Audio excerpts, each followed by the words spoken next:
আমি একটা ছোট্ট হিস্ট্রি কুইজ দিয়ে শুরু করি যে ভারতবর্ষের কোন শাসককে আমেরিকার পরপর তিনজন প্রেসিডেন্টের ডায়েরিতে, আমেরিকান তিনজন প্রেসিডেন্টের মিটিং নোটসে, আমেরিকার তিনজন প্রেসিডেন্টের অ্যাটলিস্ট মোর দ্যান ডজনস ব্রিফিংসে ভারতবর্ষের কোন শাসককে নিয়ে আলোচনা হয়েছিল?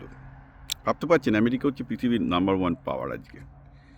সেই নাম্বার ওয়ান পাওয়ার ভারতের কোন মিলিটারি শক্তি কিভাবে কাজ করছে তাই নিয়ে ডিটেলস নোট তাদের মিটিং মিনিটসে চলছে, তাদের ব্রিফিংয়ে আসছে বারবার করে। হ্যাঁ, এটাই ঘটেছিল টিপু সুলতানের ক্ষেত্রে।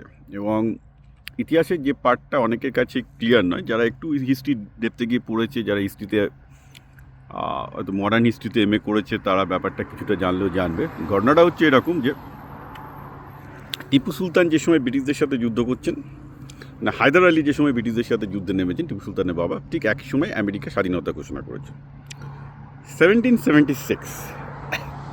এবার আমেরিকা কী দেখলো, আমেরিকার তো কাছে কোনো আর্মি ছিল না। আমেরিকায় তখন মোটে 13টা কলোনি, 3 মিলিয়ন মতো লোক, আর একটা আর্মি বলতো আর কি। মানে আমেরিকা কোনো সেনাবাহিনী ছিল না, তো সিটিজেন সেনাবাহিনী।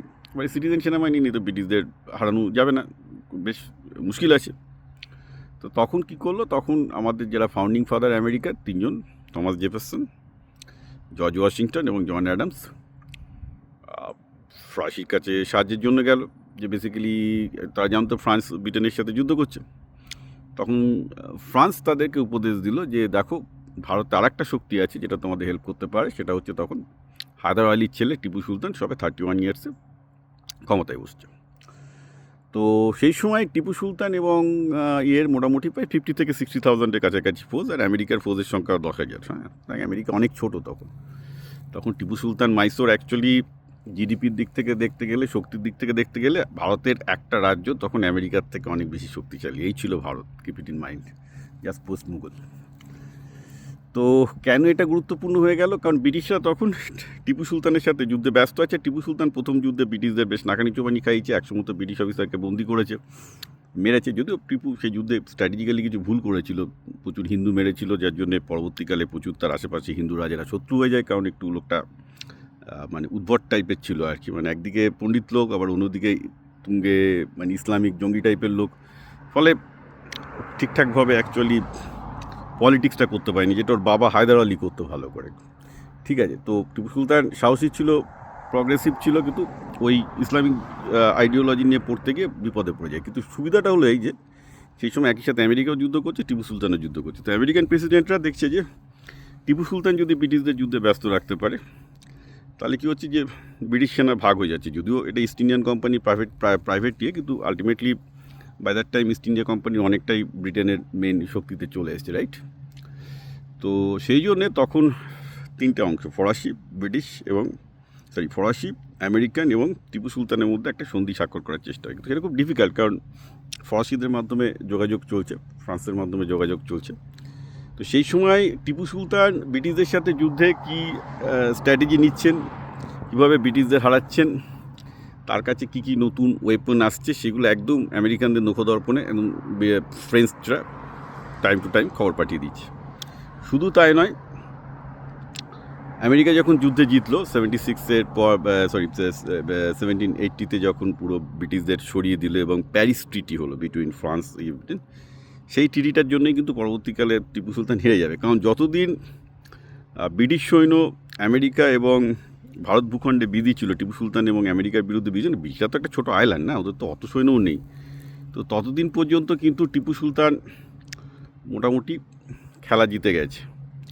হ্যাঁ, কিন্তু যখনই এই প্যারিস ট্রিটিটা তো হয়, তারপরে পুরোপুরি আমেরিকায় ব্রিটেনের প্রায় 20 বা 40,000 মতো 40,000 মতো ফোর্স যেটা ছিল রেড আর্মি, সেটা পুরোপুরি ভারতে চলে আসে। ইনফ্যাক্ট লর্ড কর্নওয়ালিস, যিনি অ্যাকচুয়ালি জর্জ ওয়াশিংটনের কাছে হেরেছিলেন, তিনি ব্রিটিশে চলে আসেন এবং তিনি টিপু সুলতানকে হারান। অর্থাৎ তার পুরো আর্মি তখন মানে যে আর্মিটা টিপু সুলতানকে হারিয়েছিল, সেটা অ্যাকচুয়ালি আমেরিকার যুদ্ধে থাকা আর্মি, সেটা আবার পরে বিয়েতে গায় মানে টিপু সুলতানের এগেনস্টে লাগানো হয়, ব্রিটিশরা কাজে লাগায়। ইন্টারেস্টিং ঘটনাটা হচ্ছে এখানটায় যে বেসিক্যালি তখন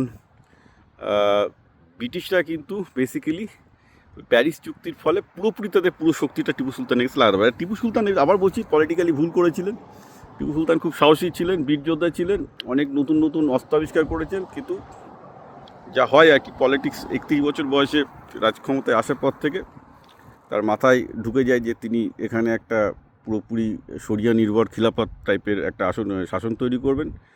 ফলে মানে তার বাবা যেখানে মোটামুটি সবার সাথে একটা মারাঠি থেকে শুরু করে সবার সাথে সন্ধিবন্দি করে, কারণ আশেপাশে সব হিন্দু রাজা আছে, সবার সাথে সন্ধি স্বাক্ষর করে চলতো, সেটা উনি করেননি। উনি ভেবেছিলেন যে তিনি নিজে একাই সব কিছু করে ফেলবেন, তোভাবে তো হয় না। তো ব্রিটিশরা ইমিডিয়েটলি বুঝতে পারে, ব্রিটিশরা অ্যাকচুয়ালি সিরাজের বিরুদ্ধে যেভাবে জিতেছিল, অ্যাকচুয়ালি টিপু সুলতানের বিরুদ্ধেও সেভাবে জিতেছিল।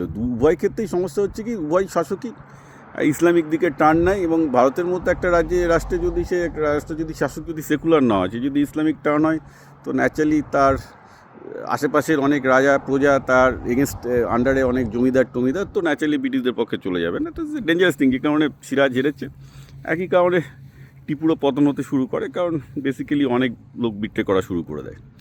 তো যাকে, কিন্তু একটা ইন্টারেস্টিং ব্যাপার হচ্ছে টিপুর যুদ্ধনীতি, টিপু কী কী অস্ত্র লাগাচ্ছে, টিপুর কী কী স্ট্র্যাটেজি, সেটা জর্জ ওয়াশিংটন, আমেরিকার ফাউন্ডিং ফাদার, যার নেতৃত্বে যে সেনাপতির নেতৃত্বে আমেরিকা যুদ্ধে জিতেছিল, তার ডায়েরিতে লেখা থাকতো যে টিপু সুলতান এই করেছেন। উনি টিপু সুলতানের স্ট্র্যাটেজি থেকে শিখতেন।